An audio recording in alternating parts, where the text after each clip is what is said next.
nyo ba ako? So mga kalawit, pauwi tayo ngayon sa Batangas. Kaya ngayon lang tayo nakapag-vlog kasi biniyayaan tayo ng baby.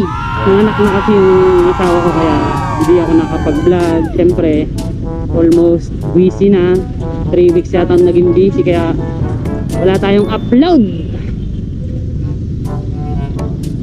Na-miss nyo ba ako mga kalawit?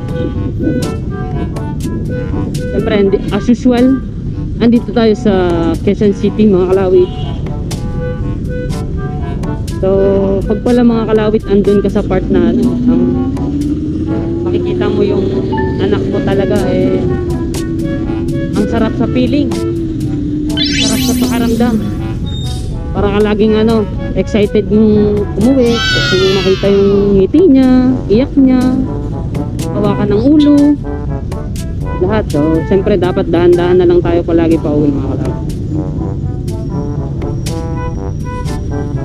Ang oras natin ay 5:15 mga kalawit. Siguro mga alas 8, alas 9 na tayo makakauwi sa Batangas. Siyempre as usual magtitipid tayo ng battery. Cut na lang tayo mga kalawit ha. Na-miss ko kayo. Na-miss nyo ba ako? Na-miss ko kayo din. Oops.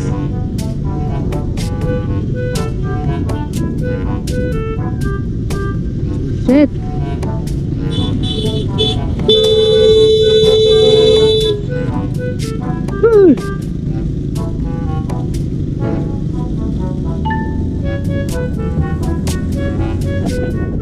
So mga kalawit, mamaya na lang pagka nagkaroon tayo ng time sa ibang lugar, kasi lagi nyo naman nakikita sa vlog ko itong daanan na to.